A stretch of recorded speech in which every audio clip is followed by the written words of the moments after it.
There's only two changes you'll ever make in your life. It's the ones that you've discovered for yourself or the ones that you're forced to make. Mm-hmm. That's it. There's nothing else. Yeah. It's either what you've seen for yourself and what you're forced, it's kind of getting shoved in your face, right? Like it's right there, which is a lot of my work.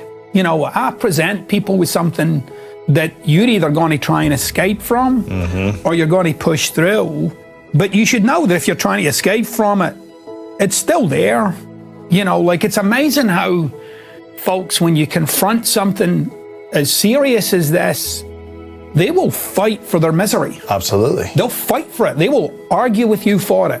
Like I'll say something like this. I'll say, it's not what happened to you, it's what you decided after. And they'll say, no, it's what happened to me. And I'll say, no, it's what you decided after. And they'll say, no, it's what happened to me. Because if that hadn't happened, then I wouldn't have had that thought after. And I'll say, well, no, there's 50,000 thoughts you could have had after. You had that one. Mm-hmm. And you held on to it. And you held on to it, and you constructed from there. The benefit of you seeing something like that is, oh, I made the beast. Now, if I made the beast, then I can at the very least come to terms with the beast. Mm-hmm. But I could create something else. Absolutely. Like I have a profound ability to create who the heck I am. You can't get there until you confront and deal with the impact of who you've been. If you can't confront and deal with the impact of who you've been, then it's just like shellac on top of nonsense. Yes. If you're not fully responsible in that stage of things, you'll take yourself down another rabbit hole. You gotta kind of be flat about it.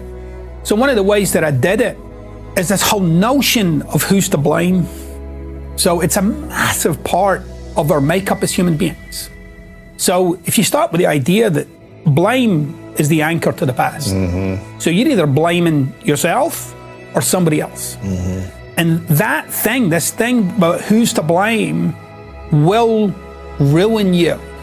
Like it will ruin you. Yes. Right? And I just got like, there's nothing to blame. There's no one to blame. Everybody was doing what they were doing at the time, given their logic. And I responded in a way that I responded given my logic. I'm not making that okay. Right. I'm not making a case for any of that. I'm just getting, and that's what's so. And when I could get it that flat, like that's what's so, I noticed there was no charger on it for me. Yeah. Like nothing. Even people who have done quote unquote really bad things in my life, like really bad things, that was their logic at the time. As flawed as it was, as messed up as it was, the connection between what you say and how you feel is just there. Right. Right. And so you are tied to all of that language, right? Like I used to say, there was this kid at school who bullied me, and it was relentless, and it was incessant, and it was every other day, and it was cruel, and it was right? And then I went with, well, there was this kid who used to say things. Because that's actually what happened. You can either believe what he was saying or you don't have to believe it. And all the damage was in how that was kind of captured for me in language. Yes. Like I really realized how attached I'd become to the narrative. Like attached to the narrative because it justified this. That narrative justified and explained this. And so I was no longer able to get free of this because I was so attached to that narrative. Yeah. And so when I broke that down for myself and was able to get a little bit of space about it and really bring a sense of nothingness to it. You know, as cruel as it might sound, so what?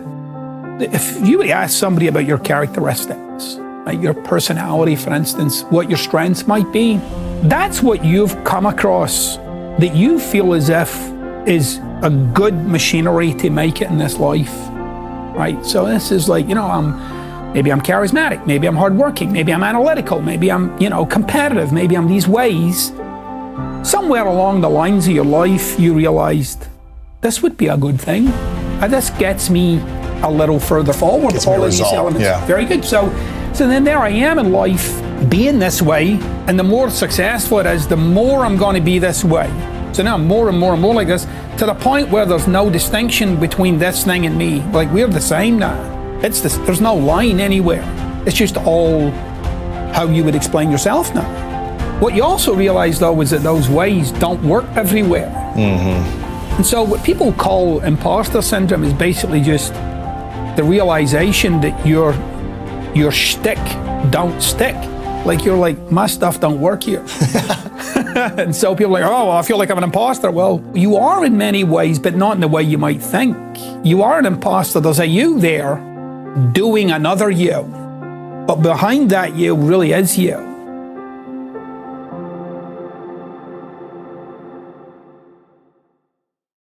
Which is what the philosopher Alan Watts said, you know, the meaning of life is to be alive. There's nothing else. It's just to go and run with this meat bag, you know, and make it do some wild things. And then it's over, you know, and, you know, people have got their views about the rest of that stuff. But, sure. But really for me, that's it.